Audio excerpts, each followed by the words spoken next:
Sazan Khan, welcome to Erbil edition. Thank you. Thank you for having me. Thank you.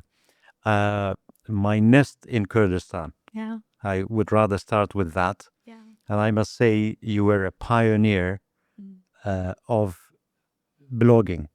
Yeah. Back in the day in Kurdistan, there were few bloggers, and it was very common in Kurdistan and the rest of the world to blog, to express yourselves through blogs.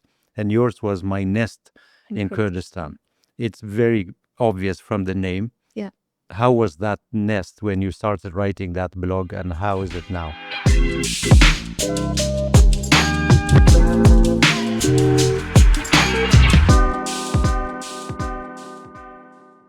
I know it's a broad question. Yeah, very. Where do I start from?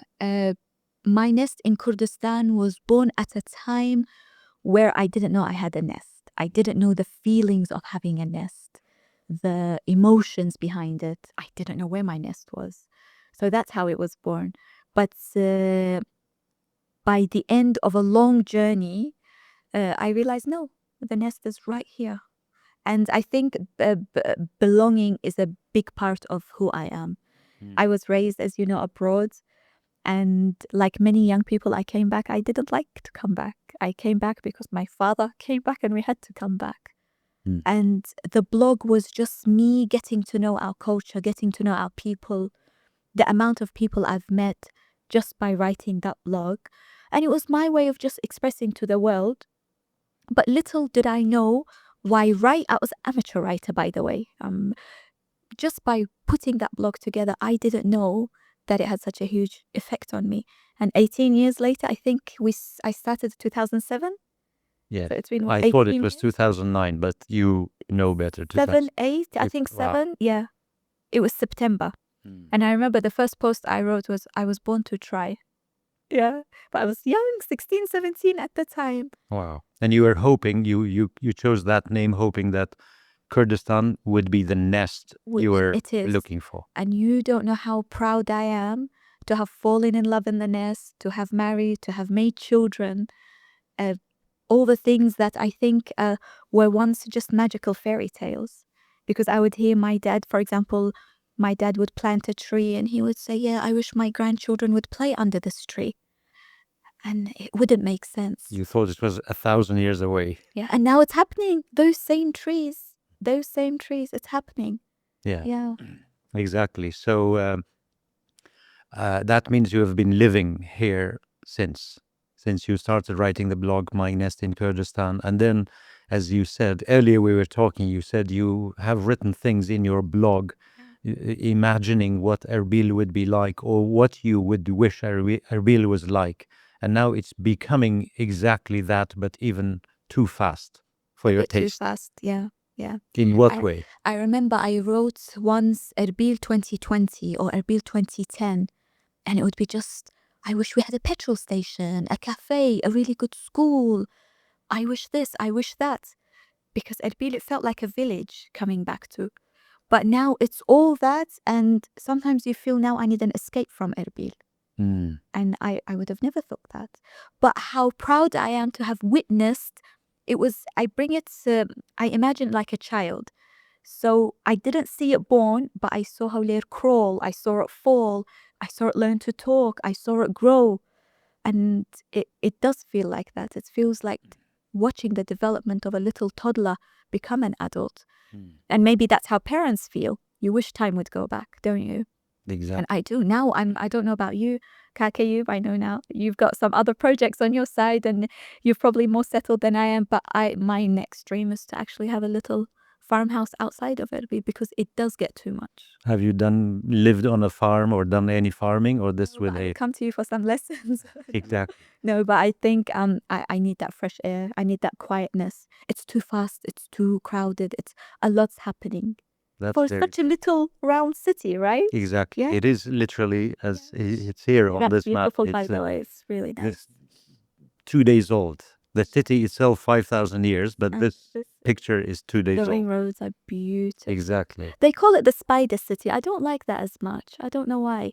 They should call it the spider web city, not Yeah. the spider city. I think it is spider web, but I recall once we landed in Hawler. I don't know where I was, and as the plane was coming down, And you look into it and you feel it just fits in the palm of your hands, and it's so beautiful. You mean the aerial view of Erbil? As you land, you feel like I'm landing home. I'm not from Hawler, by the way. I'm not Hawleri. You are Mandalawi. I'm from Mandali. Yeah. Mandali. Wow. I speak Kalhuri. I learned Sorani here. And when I land in Hawler, it feels like there is no place I'd rather be, despite all the challenges. Than Erbil. Yeah. All the challenges, all the complaints I complain.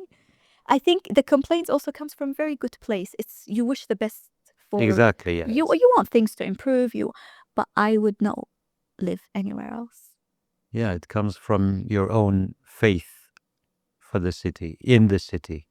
You belong here. Yeah. You feel that sense of belonging. I think it's true to many people, even non-Kurds or non-Hawleris. I am also not from Erbil, but somehow after a short while, you begin to feel at home. It's welcoming, Yeah. it's warm, it's open but conservative, it's free but kind of modest and still has the cultural values in it. Yeah. Exactly. I was talking to someone from the UN several months ago, and he said something that is still on my mind. He said Erbil is expanding only physically in terms of construction and buildings and housing units. It's becoming a proper city and expanding. But what he meant by that, with the city's expansion, there are other things, cultures, movie theaters, green space, amenities and things. He was saying it's expanding physically, but the other aspects are moving really slow. Is that how you feel? I think if there's one aspect that I feel should have moved just as fast was the education sector. Because don't forget, we are a generation that were raised by 2 generations of trauma. So before our parents and our grandparents could heal their own trauma, we were born not only carrying their trauma, but they raised us with their own traumas. Our education needed to be so different to address that context. I'm a big fan of Paulo Freire. So he was a Brazilian thinker and educator, and he wrote The Pedagogy of the Oppressed. Over there, he speaks about how education can domesticate you or liberate you. He speaks in the context of liberation from injustice, but for us, it's liberation from our own traumas, liberations from us victimizing ourselves, from our fixed mindset. And we did this. Now, Paulo Freire, he argues of a type of education it's called the banking model. Now, I'll explain this to you and tell me if it sounds familiar.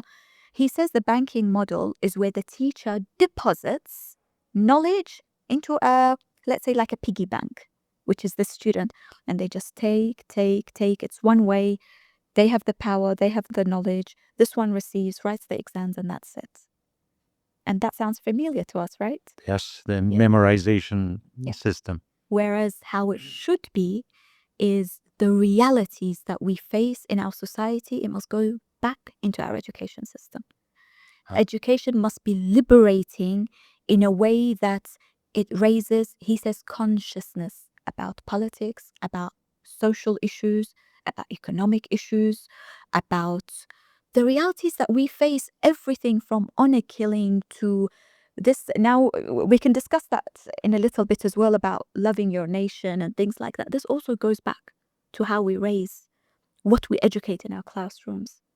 We lack life skills, we lack so much, and that's where we fell short. So it must be because the education system here is a legacy of the education system of Iraq, and that is from decades ago. Doesn't mirror the reality of today. No. Education must be reality, and it must be, I don't know if you've heard about this, it says, let me see if I remember it correctly, tell me and I forget, show me and I may remember, involve me and I understand. This is how it should be. Yeah. We need to be posing questions. We need to allow our young people to think. We need to give them the opportunity where in a normal or a more modern education system to go with what we're experiencing, you don't have superiority and inferiority. We learn by participation. We learn alongside the teacher. It's a two-way back and forth. I question, you answer, I go research, I do presentations. I'm allowed to think critically. I'm allowed to have a consciousness. That's not the case here, you think? If it were the case, then all our children would be in public schools, wouldn't they? Why is it not happening? Why is a country not overhauling its education system that has been going the same way for decades? What is stopping them? Don't forget, I feel we're still young. We are still very early days. I'm talking, let's count the last, 30 years? Yeah. Yeah. And it's not just us. I feel in many, many parts of the world, this is an issue now.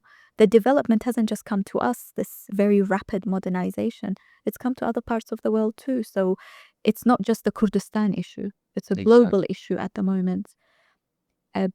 Now, social media, AI, women's rights, I don't know, every issue that you could think of, it needs to go back to our classrooms. Yes. And speaking of that, what do you think of most classes, most teachings going online, especially since the pandemic? Many things go online. Let's not talk about even working remotely, work from home, but with how would that affect education when children, instead of going to a campus or a classroom and interact and learn social skills, how would it affect their education? You're asking somewhat the wrong person because I'm a very classical person.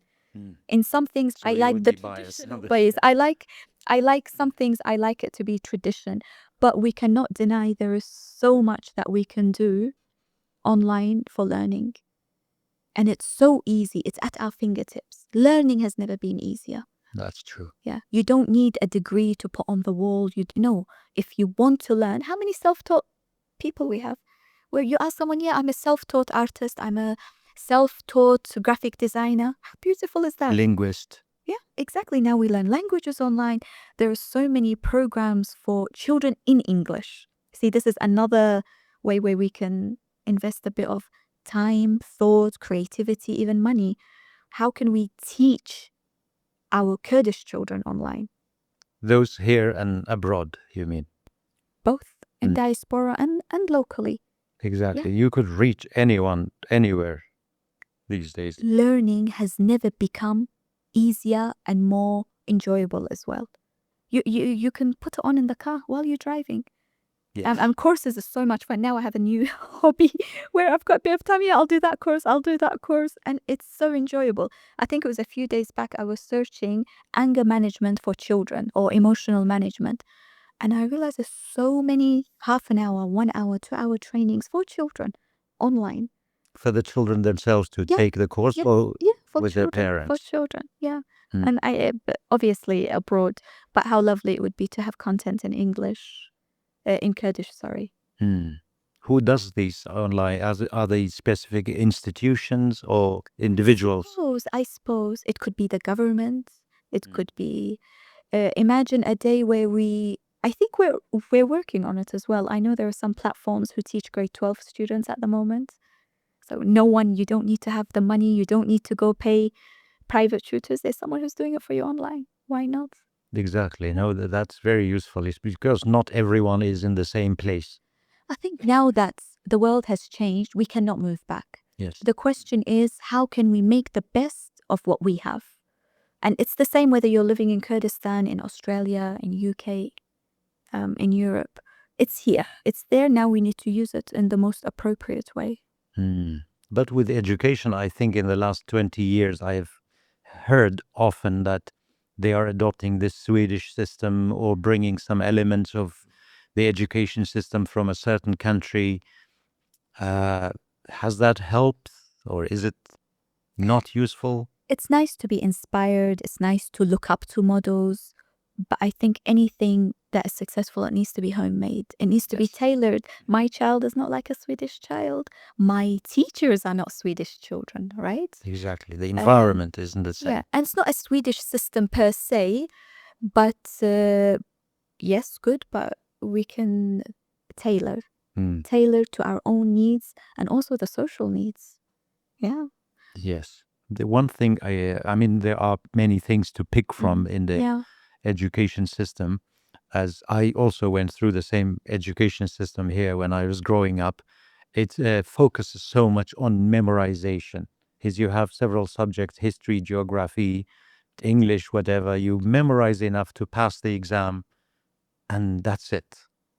I don't like that part of the reward is for basically saying it back as a parrot to your teacher or on the test paper. But then we could also learn in a participatory way, where I'm doing, where I'm learning, where I'm posing questions. Yeah. So there is another option. I think at some point it will have to change. At some point, even the topics that we address need to change. That's, yes. Yeah. Exactly. I mean, yes, science, maths, etc., but there is so much more. We need to learn life skills now. I think very soon entrepreneurship will be a course at school. Social media and digital technology will be a course at school. They Yeah. have to be. Yeah, the world has changed. The job market has changed. Yeah. If we have people who have graduated 20 years ago and now they may not find a job or have difficulty because the market requires another set of skills. That's why I think, as you say, the education system, especially at university level, even high school, must prepare you for the new world.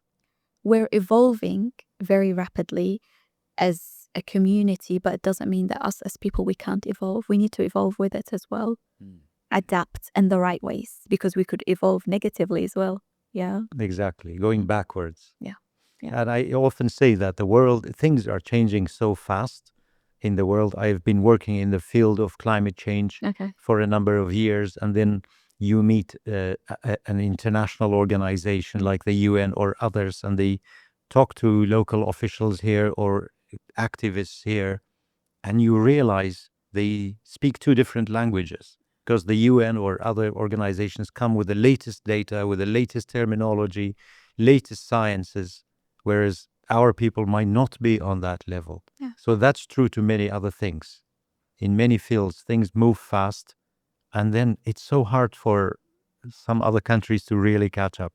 You can also never act upon anything if you don't have the right research. Yes. So first we need the research, we need the data, and then we can put action points. It's not just for education, for anything, for youth development, for our roads, for anything that we want to put.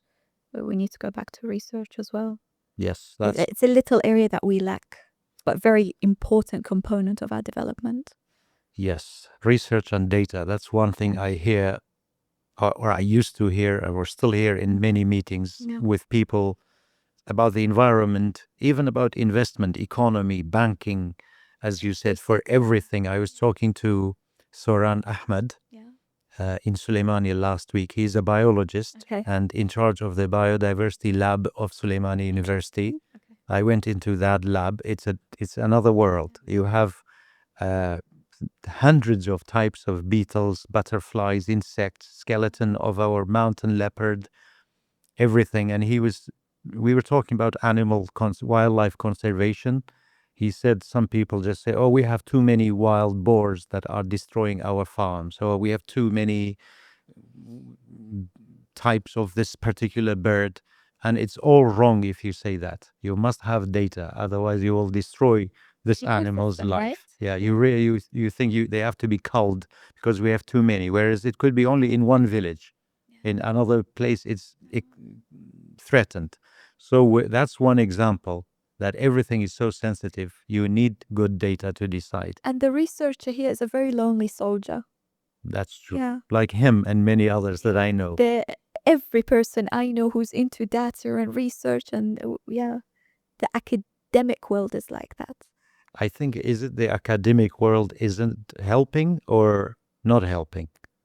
Because research really takes time and a lot of freedom. I think we have the right people. I am against anyone who, even when youth, I get frustrated when they say our youth are lazy, our youth are like this. No, I think we have the right people, but you need opportunities, don't you? Yes. You need support. I could be the best football player in the world. I could have the body, I could have the knowledge, but if I'm not being supported, I can't play well. right? Yes. I need the psychologist. I need I don't know, they do massages. I need the right coach to guide me. I need to eat well. I need to sleep well. And it goes for other professionals as well. Yeah. We have the passion, but we need support. We need opportunities. Yeah. Exactly. I mean, with research and pursuing or following your passion, especially,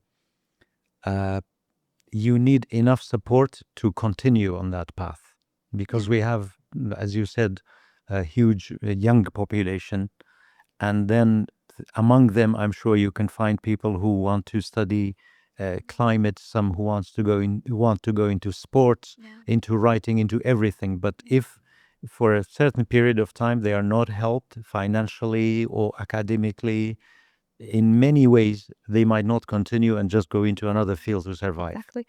You know, Kurdistan's population now, it's called the demographic window. So our majority of our population are under the age of 30. So what an amazing opportunity this is. For a country, yeah. Yes, of course. Of course. Because they're not a burden. It's like having a field, and it's the best harvesting season that you've ever had in your history. Yes. The weather's perfect, the crop is growing, etc., etc. And you need to look after it to reap the success, don't you? Yes. Majority of our young people now, you don't know if it will ever happen again in history. So we have this opportunity. We can either use it in our favor and it will benefit us for generations to come, but needs a lot of effort. Or if we miss it, then especially when you take into account the fact that many countries in the world now are suffering from a population decline. Yeah. Their older generational population has stayed the same, and there is no replacement. So birth rates are low. Death rates are also low in those countries. But in Kurdistan, I think even the latest census showed that the majority are young. young. We're young, we're healthy, we're eager, we want to learn, we have the energy, we have the passion, we're hot-blooded.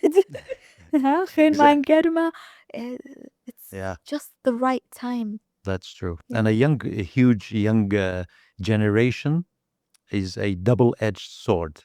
Yeah. It could be good, it could be a blessing or a curse. If a country does not know what to do or how to utilize its youth energy, it could go in another direction. You know when it could be a curse, Kak Ayub? I feel most of the time I'm very positive about that. No, it's an opportunity. When it's a curse is when you do not have a sense of belonging in those young people. And belonging, there's a writer, David Block, I think that's the name. He talks about the structure of belonging.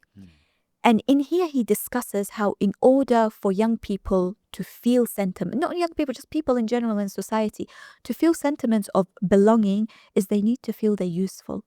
Yes. They need to feel they are part of the community. They are giving and creating their community. When you have that, you have a strong sense of belonging. Those people who leave Kurdistan, or those who've had enough, or those who no longer feel connected or belonging, are exactly the ones who feel useless.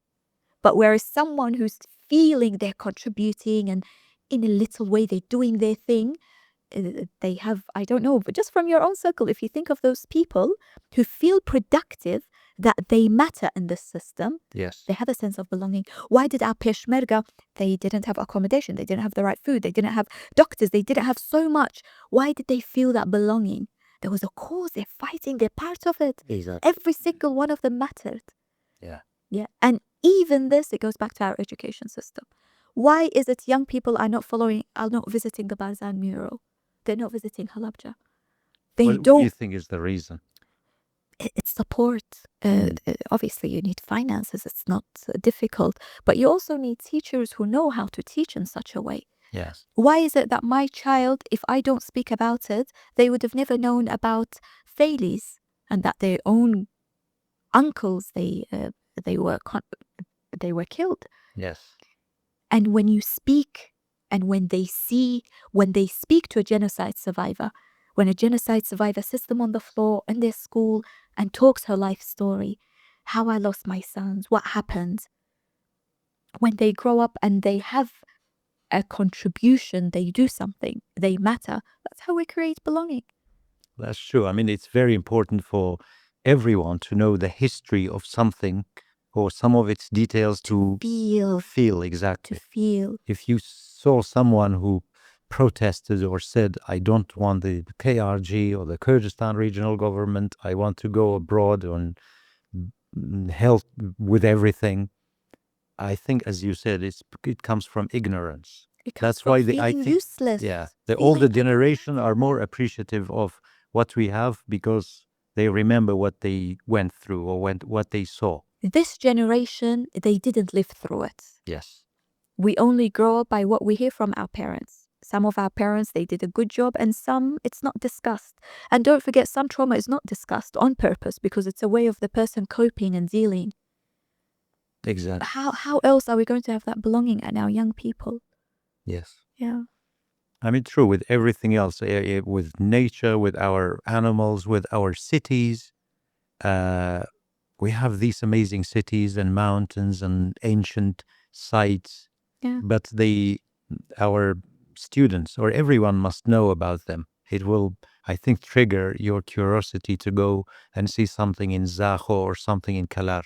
But if you keep seeing things on TV in Africa and Europe, you would only want to go and see those How much of our youth are watching TV these days? online. It's now all on Yeah. social media as well. No, we need to do a Sorry. better job at, and it needs to be a planned. It can't happen just naturally. Let's hope it happens. No, Or a with vision needs to slogans. be put in place, and every sector of society needs to work on creating that, because it's very dangerous if we raise a generation that lack belonging. Yes.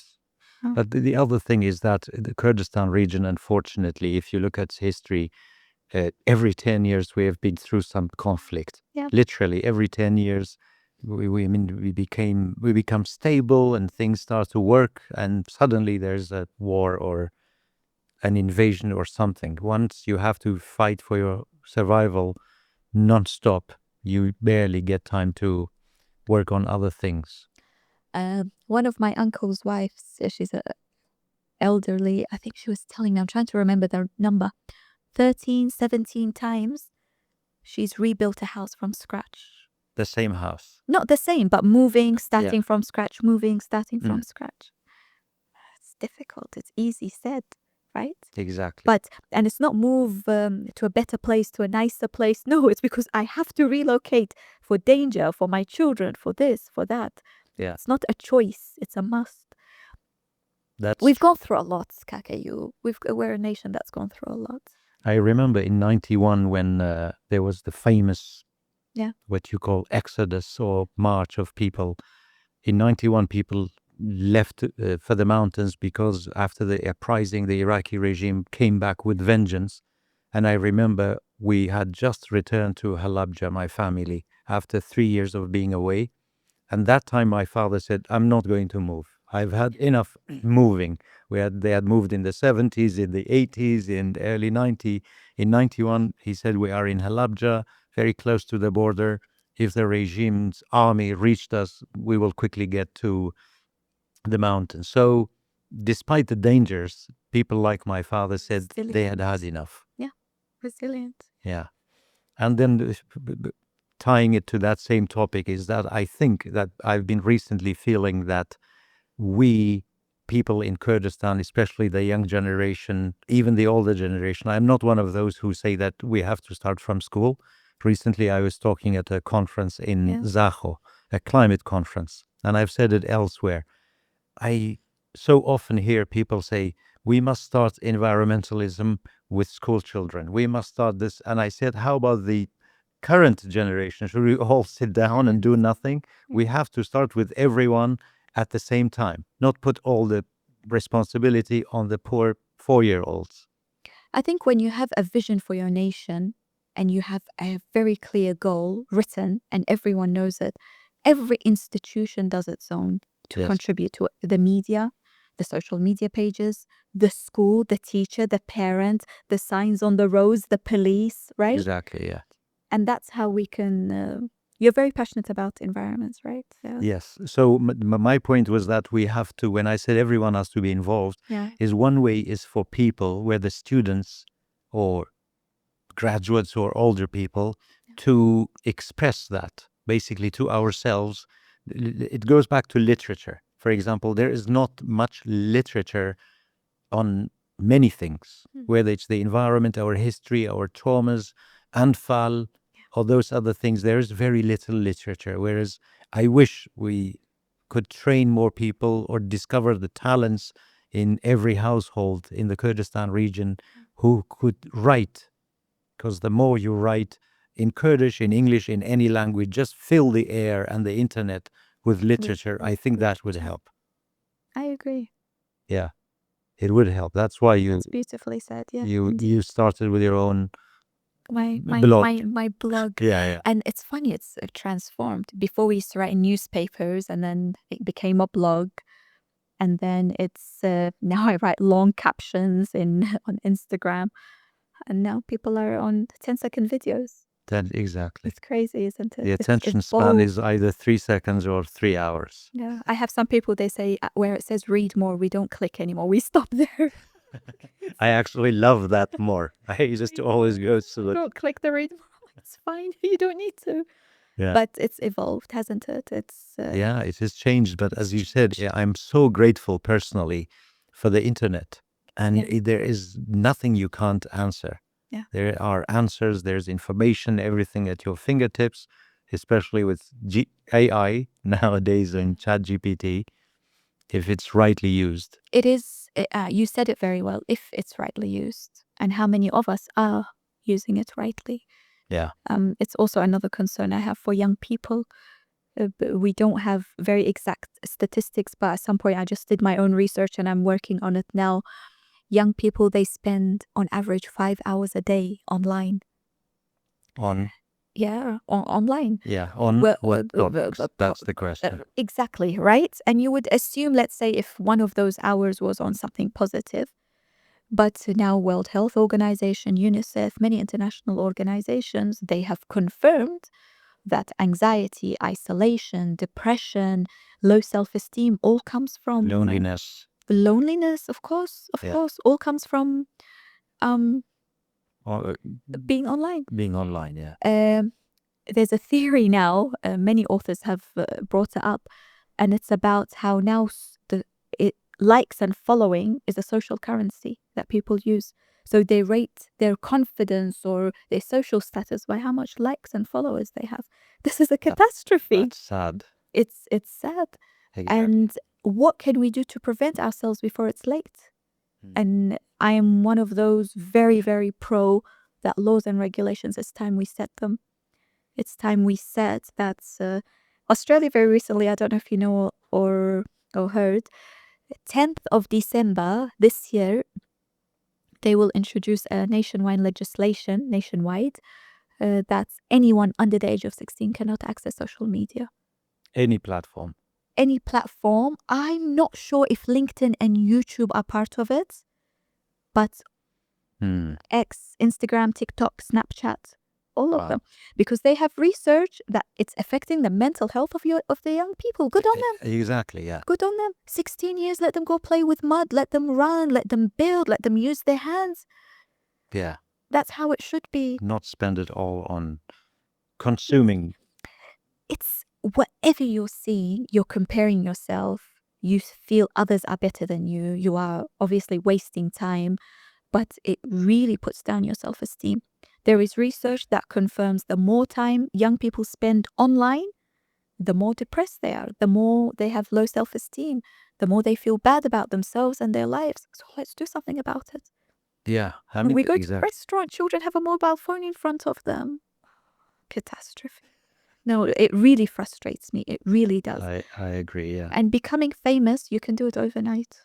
Overnight. It's so easy now. Yes. You post a photo, a little video that's controversial, and the next day you're You have got your 15 minutes of fame. Now it's not just 15 minutes. It's the followers are there, the number is there. Yeah. But how catastrophic is that? Yeah. I feel sorry for this generation. They didn't experience what we did in terms of playing, in terms of friendship, in terms of just running around, being Or active. invisibility.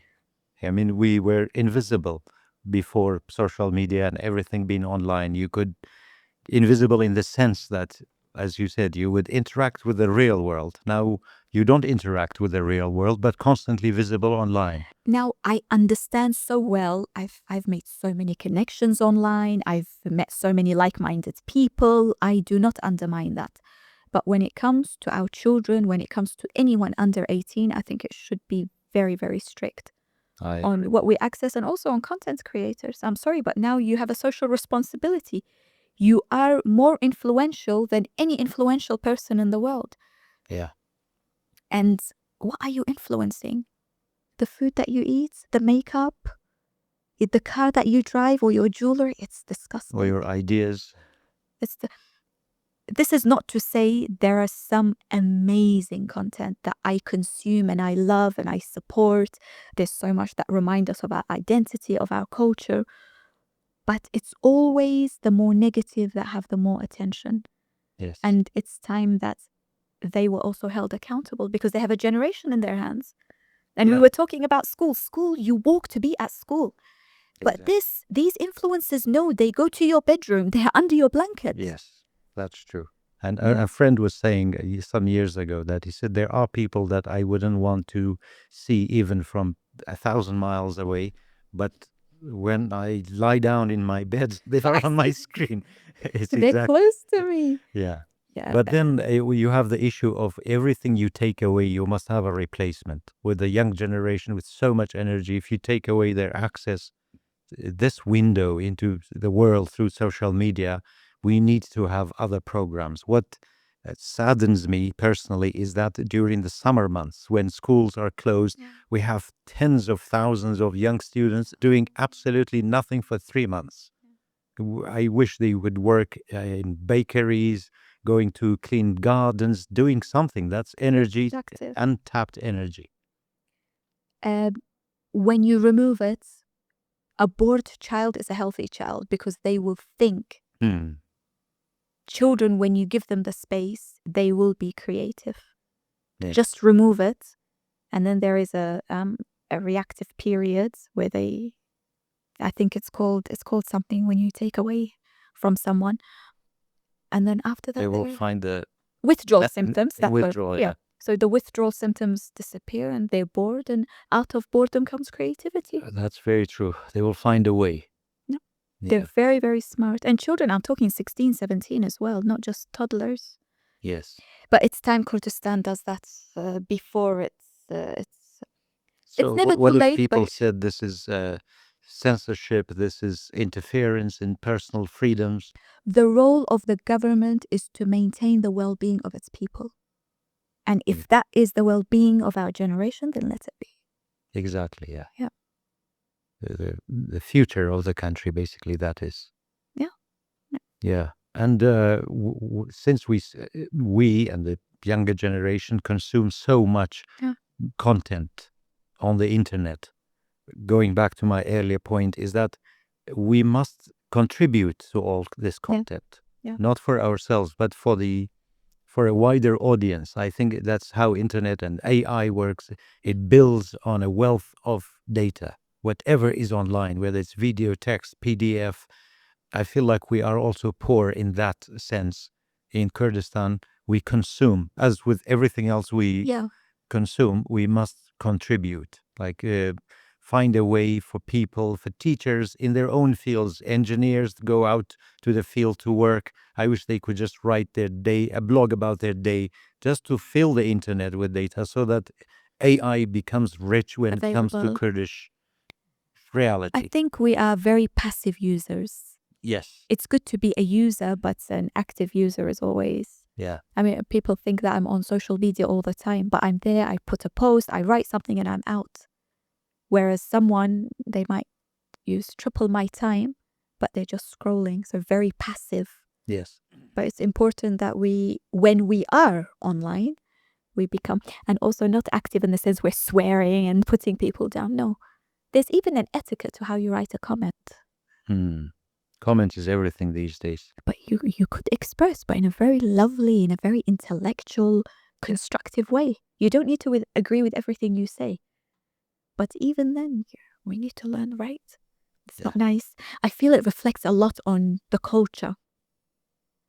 I hope not, because I see many bad comments. When you read comment, really bad. It's not nice. Yeah. It's not nice. And it's not, we're nice people. We're polite. We're loving. Exactly. Yeah. So when I read, it feels, am I really living in this culture? That's Because so we true. never have that. When we speak, we're generally very, very friendly, right? Yeah. That's how we talk. Yeah. On a personal level, exactly. I feel it's, where is the real us online? And I've noticed that people comment differently on different platforms. Okay. On YouTube or Instagram, more polite. On Facebook, less polite. Okay. On something else, aggressive. Okay. Writing in English, politer. In Kurdish, less polite. Have you noticed that? I am There's a difference. only between, I still like to call it Twitter. I'm only between Twitter and Instagram. I don't have Snapchat. I don't have TikTok. I feel it gets a bit too much. It's too overwhelming. And I think it's just not my audience. I know they're probably very beneficial as well in their own way. But I like to read long pieces of things. And Exactly. yeah. What do you read? What are you reading? Anything?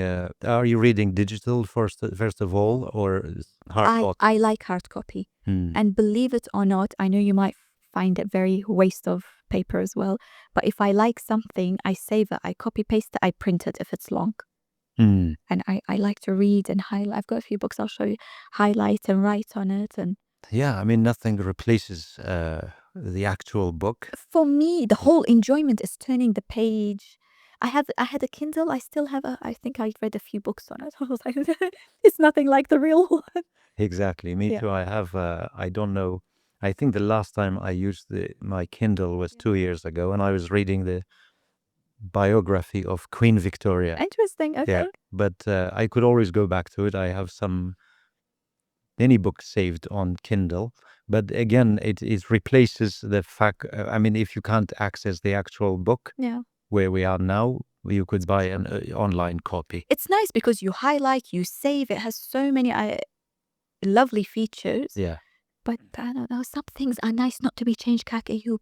We don't need to change everything. That's true, yeah. Yeah, like. And I wish trees and papers were only wasted on books. Yeah. Right? Even if it's even if it's a waste, but it's not a waste. I don't think so, because we have books that have been there for hundreds of years. Same paper, they last long, but our natural resources are wasted on on less useful stuff.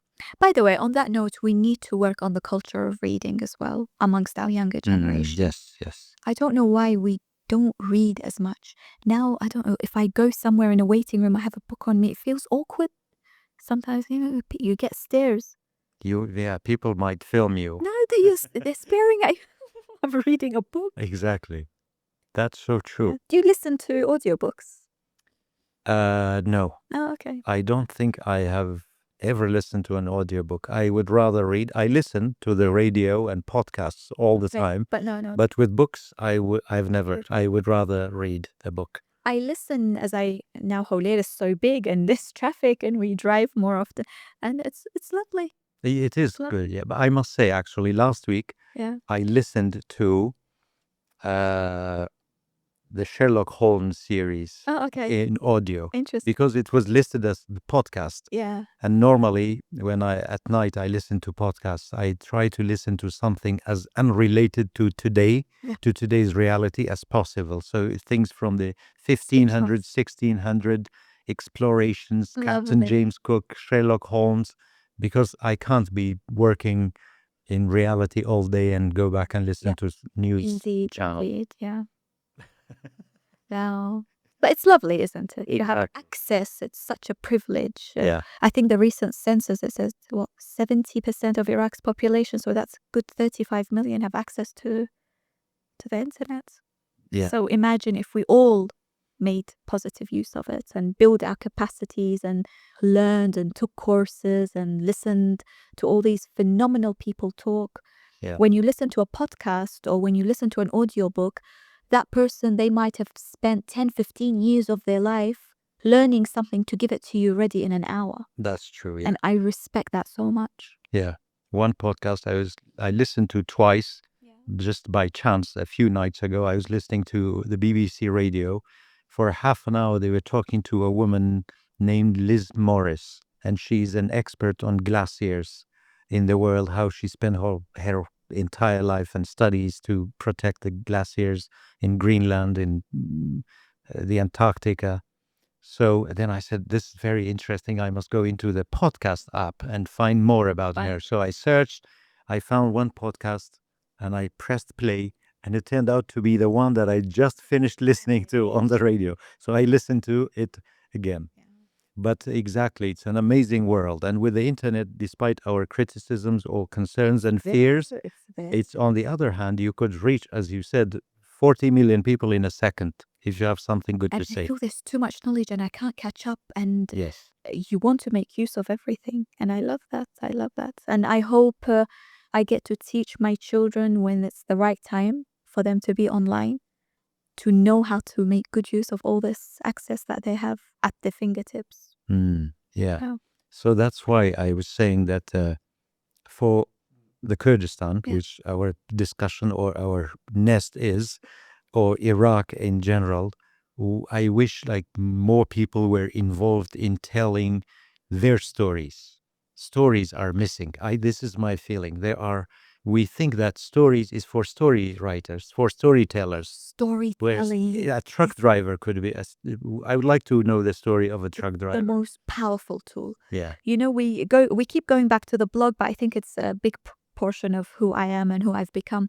I wrote a post once about a man who was, there's a cinema, a very old cinema. Is it called Sirwan? Maybe. In Nida Qalat Here, in yes. Hawler. Yeah. Yeah. Right behind, he has a tea house, or he had. I would love to visit now and see if he's still there. And all the there's about, at the time, I think there were 20 to 30 mentally handicapped or people who needed mental attention. He was raising them. He was feeding them every day. He was looking after them. And he was a chaichi. He was making tea. So through our stories, not only can we introduce ourselves to the world, but we can really be inspired. If this guy is doing this, then what am I doing to this community? Where is my contribution? Yes. And there's hundreds and thousands of these stories that we don't know of. Yeah. I know my own friend who does charity work. So many young women and young girls and widowed women she helps. So many, because what we have here, for example, you're in a village, the village only has a primary school. So the dropout rate amongst girls in high school drops because it's a long route to go to the next village or the nearest village that has a high school. So what she does is get sponsors for their transport. And here's a girl who can finish education because now she has transport money. And that's something you Isn't see. that like, I don't know, this is phenomenal. Exactly. We have these women in our society, these people. More stories. Yeah, I agree with you. Before we used to write them, but I think now videography and it touches people more. So Yeah, it's an area that exactly. we can definitely. Yeah, exactly. This doesn't have to be script. It could be videos, vlogs, replacing blogs. We have the most beautiful people, the Yeah. most lovely souls, the most giving. Sometimes you meet a farmer and you learn from them. You learn about life, you learn about how it is to live, you learn about appreciation, about gratitude, about so much. Yeah. And it's the simplest people that I've learned so much from the most in I this agree. community. Yeah. And with stories, especially, people are everywhere in the world are so easily influenced in a good way by a good example. As you said, if you tell the story of a man who has adopted 20 visually impaired children or orphans or something, believe me, many other people elsewhere will immediately start to do the same. Inspiration is beautiful, and we need to be inspired with these stories for us to also feel responsible and do something. When you see it moves a sentiment inside you that Yeah. you want to be part of this. Yeah. And then there are things from our history that I say sometimes in order to work for certain things in our future, Yeah. we must go back. I know there are people who deny or discard everything from the past, but I think there are many beautiful, positive things in the Kurdish culture that we have forgotten that we could use Of for the course. future. Last night I wrote something, and I think you read it. And I wrote that I have so many fears for our society. There is wishes and dreams that I have, but I also have fears. And those fears are losing some of the privileges that we have. Something simple, and I mentioned, I don't know, abroad I see they've locked the steering wheel of the car just in case someone takes it, drives off with it, unlocks it. Yeah. I've never seen that here. Never. I have 2 children. They both have scooters, they both have bikes. I've never bought a lock. It's never come to my mind to lock it wherever we go. Yes. What a blessing is that? In Hawler, I walk with my handbag. I never think I need to put it this way or that way in case someone runs off with it. And you wrote also in that Yeah. post that you go to a cafe, you leave your phone and your wallet on the table while you go order the food. Yeah. Where a friend of mine in Paris, she was sitting outside a cafe and someone came and stole her phone While in she's front of sitting. her. Yeah, in front of her, and not run away. He walked away. So that's true. That sense of having to keep everything safe. I think it would look awkward if we went to order and we take it with us and Exactly. come back. And you notice it when really you have a bad. friend or someone come back from abroad. It happened to me, Yeah. to you probably, but when you have a friend, foreigner, or Yeah. our own families coming back from abroad, the first few days they hold on tight And to yeah, everything. because they used to. Yeah, they lock the car. They say, my phone, my computer, whereas here, It that's so never true. would occur to me. Yeah. You go out with your jewelry, you not just that side of our society, but also some of our social values. You know, I love it that we meet every Friday. Yes. Whether you like it, whether you don't, you That's come, another you one of turn the up on things in meeting, we those. sit down. Because no matter who you have issues with, on Friday you're eating on the same sofra. It's not the table, but when you sit on the floor and bigger families, because there's not enough Exactly. space, you sit on the floor and you eat Long together. room. Yeah. Yeah. Yani imagine having to wait every Christmas for us to all catch up. Yeah, you That's wrote life. that you fear that this Friday gathering becomes an annual Yeah. gathering. And I love that about our culture. I like it that when someone older comes, as I said, you stand up, you Yeah. kiss the elder's hand. Before you ask for a girl's hand, you want your parents' blessings because that's respect. Exactly. They've raised you, they know who you are. Yeah. And so many of these values I admire and I appreciate, and I hope they never change. Let us modernize, but in a way where we keep true to our identity, to our beautiful culture. Yeah. Yeah. I mean, exactly. Change and development, advancement, whatever you call it, is only good and makes sense if we keep the cultural side. Old is gold, right? Yeah, exactly. Yeah. I mean, there's always things that in this day and age, it just doesn't work. That's it. It was nice at the time, but now it needs to be a bit different, and that's fine. But there are some things that it's what makes us unique. Yeah. It's what makes you and I come back and live here. It's not perfect. There's so many beauties abroad. Why do we choose to live here? It's because of these little things. Exactly. Where you go, you live abroad, something is missing. Everything's almost perfect. The weather is amazing. You've got services, you've got facilities. For children, there's so much they can do. But why do we feel something's missing? And we never know what to name it, Yes. right? Yeah. But as soon as we land here, we have it. And it's these values. It's in the air, as they say. Yeah. And something else that's, it's these buildings that go up, and how nice it would be if we actually saw the sunset in Hawler, yeah. Hawler, when I came, it was flat. It was like a one layer, 1 or 2 buildings, but now it's too many buildings. Yes, Erbil actually has one of the most amazing sunsets. Without You- those high rises, if you go to the hills You can see them, outside yeah. the city, where I live, I have a 360. It's sunset isn't 360, but full I envy view you. of sunset. I used to from our house, and then a big house was built, and I think it's more of a building, and now I can't see it. And how sad is that? Oh, How sad is that you don't see the sunrise and the sunset? It's not a Hawler issue. This is, I mean, it's very global. It's exactly. yeah. But which is why you've gone back, and at some point, I think I'll be your neighbor. Exactly. I'll Pick be your your neighbor. place. I think it's not just me or you. Mm. I think everyone has this yearning for The nature. sound of nature, the smell of nature, the breeze, the oxygen Exactly. of nature. But going back to Erbil or Hawler, it's everything that I wished for it to be.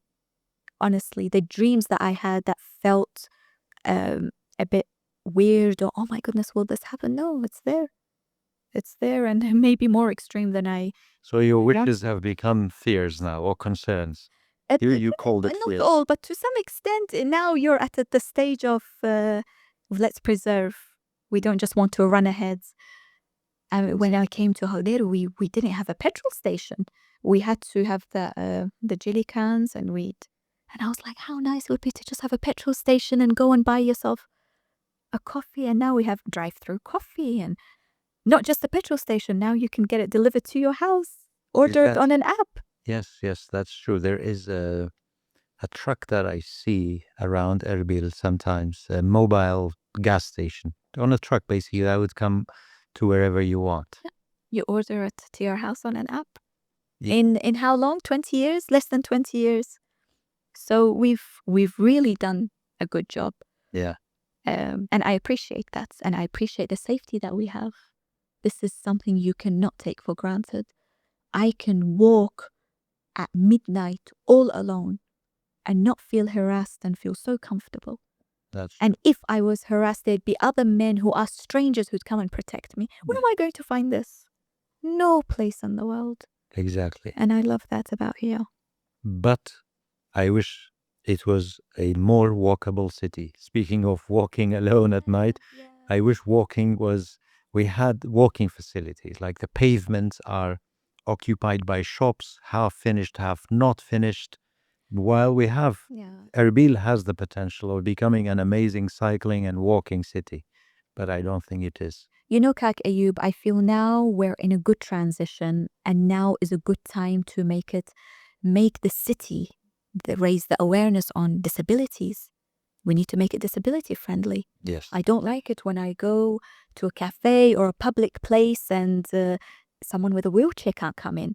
Why? Why should that be the case? It needs to be more inclusive in that sense. Yeah, for everyone. Vehicles, it's time we think of creative ways to commute. It doesn't have to be petrol and cars. The smoking is an issue for me. I prefer That people smoke everywhere. indoors, yeah. Indoors, the nargila is a big thing now, the vaping. This all needs awareness. It needs awareness. You know, poor guy, how is he supposed to know a vape is going to do this to him? Nargila is equivalent to, I think, 100 cigarettes now, they say.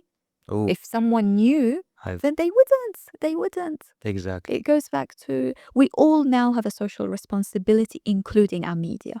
Yeah, and if there's nargila or smoking, it shouldn't necessarily be everywhere, at least. Cater Very for, specific places. Yeah, I feel it's it's a different industry, and it's always, oh, but we have to. No, you don't have to. Yeah. You don't have to provide nargila for a business to do well. And with Erbil, because as you said, it's in a transition period or it's beginning to do that, it's always good to be careful of certain things or of a city's expansion or a city's future before it's too late. Especially when you are in the beginning, you have an amazing chance to build. You can prevent. Exactly. Instead of not allowing slums, not allowing certain things that would later take years to fix. When you are in the beginning of something, it's easier to prevent than find a solution later and try to fix what you could have prevented. Yeah. In the beginning of just like any place in the world. Exactly, like any place. That's why we have this chance, not with Erbil only. We talk about all Kurdish cities. For decades we were under bombardment. Fighting for survival. Forget about building. Now that we have peace and stability and building everywhere, I think it's important to keep things in. I remember I read an amazing book called The Fatal Shore. It's about the history of the creation of Australia when they began shipping certain people there. And then they start building what's now called Sydney. Then later a governor comes from England and he says, I don't like the look of the city. What are people going to say in 150 years from now? This should look beautiful. So then he had in mind what the city should look like. The boulevards, the streets, the distance between homes to schools and things. I love that idea of when you build a city, please keep things in mind about 100 years from now. So this will come back to bite you. Envision. And we work from today. Do we want a generation of smokers? Do we want a generation of addicts? Do we want a generation who are unfit? No. So what can we do to address this? Let's put in more bikes. Let's put in paths for walking. Let's add more trees. Let's add more rules and regulations to make smoking more difficult, less accessible for young people. Let's prevent social media for young people. Yeah. So there's a lot to be done, but it doesn't mean it makes the cities any less warm, any less welcoming, any less homey. Yeah. And for someone from outside to say this, it's a lot. Yeah. Yeah, and also it's, as I said, not Erbil. We have Halabja, Duhok, Zaho, Soran.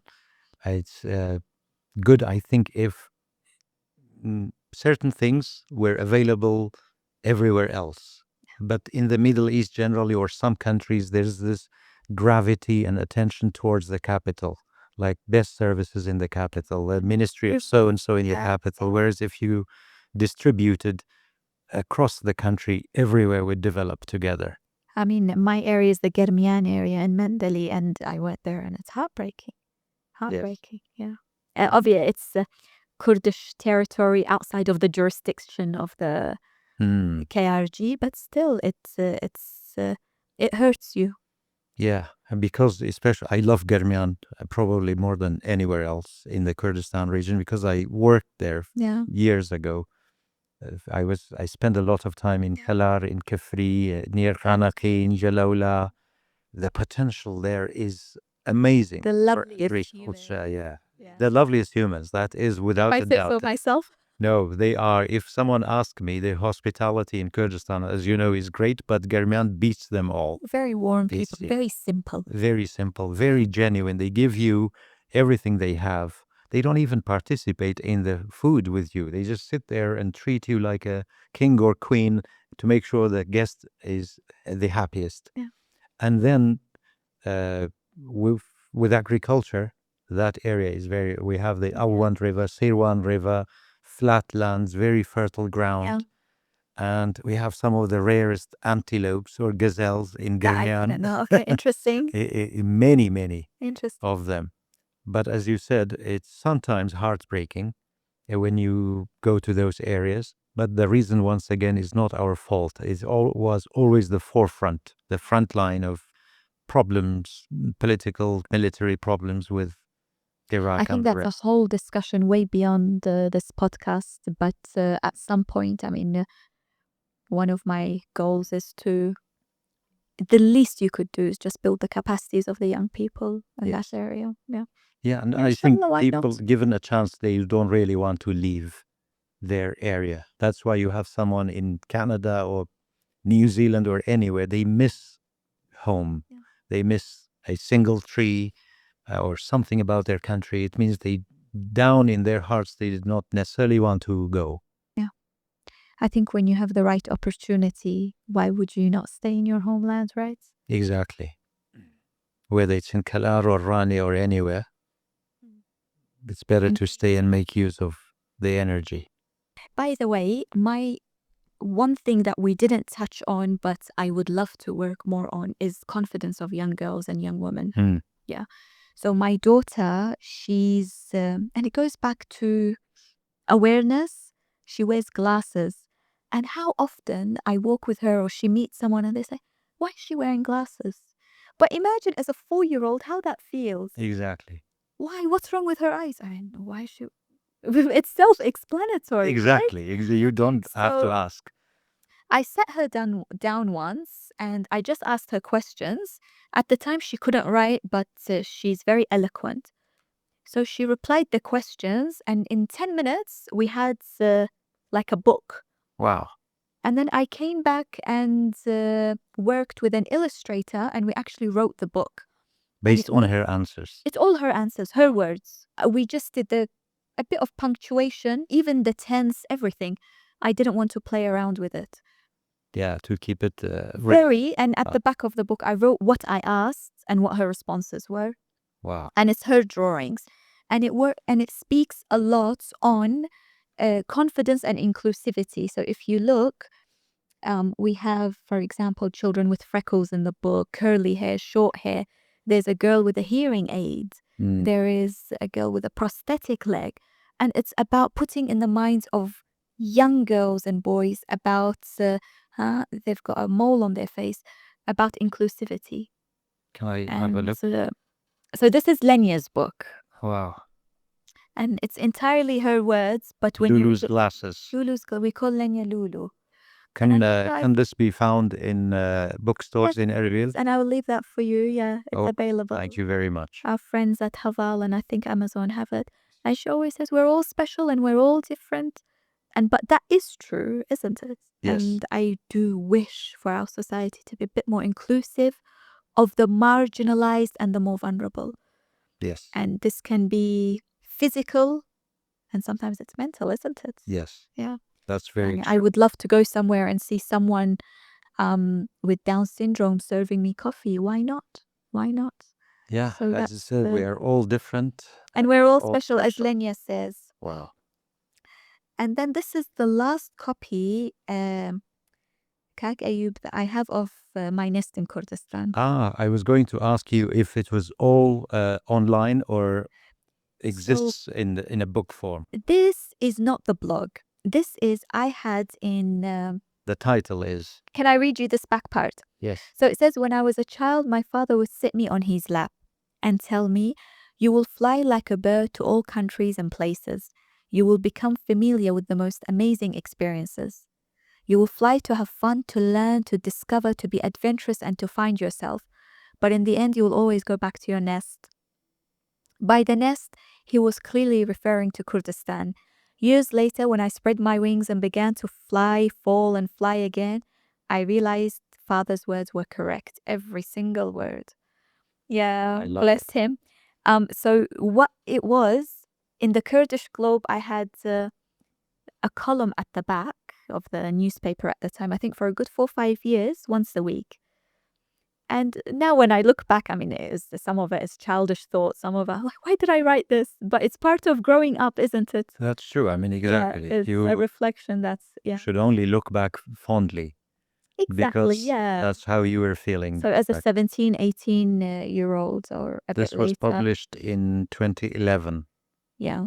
So this is a book, and you said this is your last copy. If someone wanted to get a copy of it online, I think it should or digital version, I mean. Sure, there's a free PDF version somewhere online. Free means you won't get any royalties. Yeah, it's fine. As you might not have from the beginning. Anything. No. Wow. But I guess it's the viewpoint of a 17-year-old, I think I was about 18 to say, let's say 2021. Yeah. Of how you view and how you discover your motherland and your country. So it's a collection of the columns. And then a lot of my research work and a lot of my education-related, youth-related capacity building, I love Ferrero as well. And this is his Pedagogy of the Oppressed. That is, who was it? I think just 2 or 3 days ago, I heard about, his name is Fernando Ferreri. I don't know, maybe I'm pronouncing it wrong. Ferreri? Yes.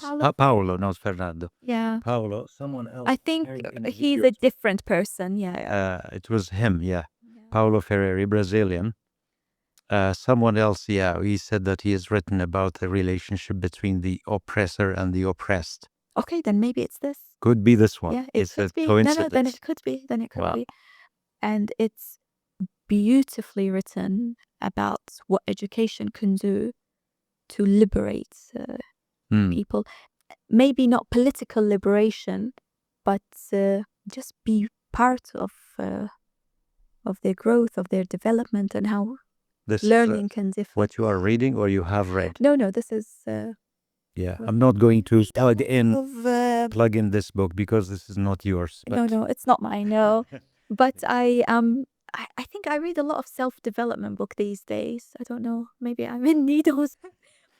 I'll tell you last thing, and then we'll close off. I think I spoke go as too much. long as you wish. I went to my favorite bookstore and I picked up some books, and the kids picked up, and it was on the counter. How to be happy, the key to happiness. Then Yes, you wish to be so depressed. The habits of I don't know what. Have you seen that meme or picture of a woman on a Yeah. train? She's reading a book, How to Fall Asleep, and she's sleeping. No, I haven't seen that. So, yeah. But you're right. So if you saw someone reading those kind of books, you would wonder if there's any happiness. Yeah, exactly. Wow. Thank you so very much. Privilege, Kaka. We go back way in time, and you've always been a mentor in the journalism world. And for those who don't know, Kaka Ayub has kindly edited my writings way before. So it's always appreciated. When we used to write. Yeah. Thank you so much. And I love this. Keep it up. It's lovely. Yeah, we try to keep it simple. These are rocks I collected myself. This is reeds from outside in the garden. Yeah. Simplicity is better than complexity. Yes, definitely. Indeed.